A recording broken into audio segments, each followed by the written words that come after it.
Hello guys, কেমন আছো সবাই? আশা করি সবাই খুব ভালো আছো। আর আজকে আমরা চলে এসেছি খিরাই মেলাতে, ফুল মেলাতে। তোমরা সকলে জানো, তো চলো আমরা আজকে ওই ফুল মেলাতে কথা বলছিলাম তোমাদেরকে। এই ফুলগুলো হচ্ছে মল্লিকা ফুল। দেখতেই পাচ্ছ কত শাড়ি ধরে লাগানো আছে। কিন্তু বন্ধুরা, এখানে বিষয়টা একটাই, যেটা সরস্বতী পুজো উপলক্ষে এখানে এসেছি, কিন্তু এত পরিমাণে ভিড় যে ঠেলে ঢোকার জো নেই। তো এখানে সত্যিই খুব সুন্দর, তোমরা আসতে পারো, সবাইকে খুবই ভালো লাগবে আশা করছি।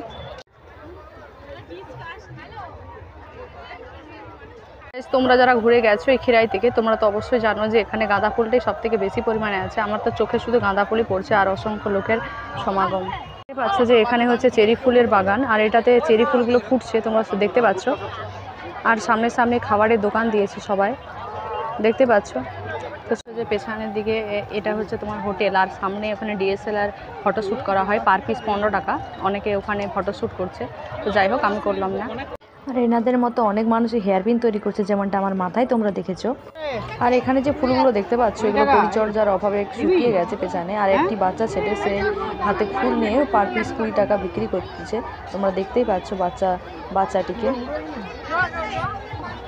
আর সামনের দিকে এই ফুলগুলোকে রড ফুল বলে, তোমাদের দিকে কী বলে জানি না। তো এই রড ফুলগুলো তৈরি করা হয়েছে এটা ফুলদানি করার জন্য, ঠিক আছে? এইগুলো ফুলদানির জন্য এই রড ফুলগুলো লাগানো হয়েছে, খুব সুন্দর দেখতে লাগছে। আর জাস্ট দূরের ভিউটা দেখো, সামনের দিকে কেমনভাবে ট্রেন যাচ্ছে, দেখতেই পাচ্ছ। আর এই রক্তগাঁদা ফুলগুলো সদ্য ফুল ফুটেছে একদম ছোট গাছ থেকে। তো চলো গাইজ, এবার আমি পুরো মেলাটা ঘুরে ঘুরে দেখি। আর দেখতে পাচ্ছ পেছনে ফুলের বাগানগুলো। আর এখানে যেহেতু ফুলের কদর খুব বেশি, তাই প্রত্যেকেরই মাথায় কম বেশি ফুলের মুকুট তুমি দেখতেই পাচ্ছ। আর আমার মাথায় ফুলের মুকুটটি নিয়েছে 120 টাকা। তোমরা দেখতে পাচ্ছ, কেমন লাগছে অবশ্যই কমেন্ট করবে। আর এটা পুরোটাই গোলাপ, তাই এত দাম নিয়েছে, এমনিতে খুব দাম। আর দেখতেই পাচ্ছ বেশিরভাগটাই গাঁদা ফুল আছে। আর ভেজালটাও খুব লেগেছে, যেহেতু আজকে সরস্বতী পুজো সেজন্য। আর দেখো এখানে বাসন্তী গাঁদা থেকে শুরু করে লাল গাঁদা থেকে শুরু করে সমস্ত কিছু সারি সারিভাবে লাগানো আছে। আর এখানে যেহেতু মেলা, এখানে খাবারও বন্দোবস্ত আছে, কিন্তু সব থেকে বেশি যেটা এখানে একটু অপরিষ্কার ভাব আছে হোটেলগুলোতে। এমনিতেই মেলা মানে একটু অপরিষ্কার তো থাকবেই, সে যাই হোক। তো এখানে দেখতে পাচ্ছি একজন মহিলা ফুল তুলছে, আর এই ফুলগুলো দিয়ে নানা রকম সরঞ্জাম তৈরি হচ্ছে। তো যাই হোক, এইবারে কি করলাম না, আমি পুরোটা ঘুরে ঘুরে দেখলাম। কিন্তু এখানে আশ্চর্য হলাম যে অনেকে আমার এই ভিডিও করাটা দেখে অনেকে খুব উপহাস করছে, বা অনেকে বলছে যে আমাদেরকে ভিডিওতে আনো, আমাদেরকে ভিডিওতে দেখাও। তো যাই হোক, এরকমভাবে অনেকে বলছে। তো এরকম তো ব্লগ বানাতে গেলে এরকম কম বেশি প্রায় হয়ই, তো ওটা নিয়ে কোনো মাইন্ডে নিই না।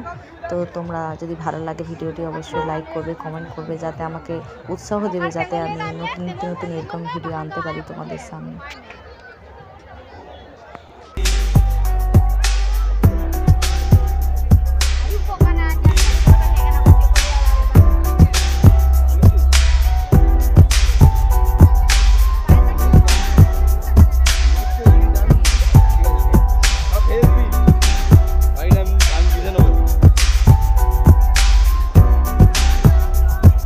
অনেকে বলে মেলা গেলে ঠেলা খেতে হয়, এটাই সত্যি বাস্তব যে আমি এখানে ঢুকে পড়েছি, আর এখানে শুধু ঠেলা ছাড়া আর কিছুই পাচ্ছি না।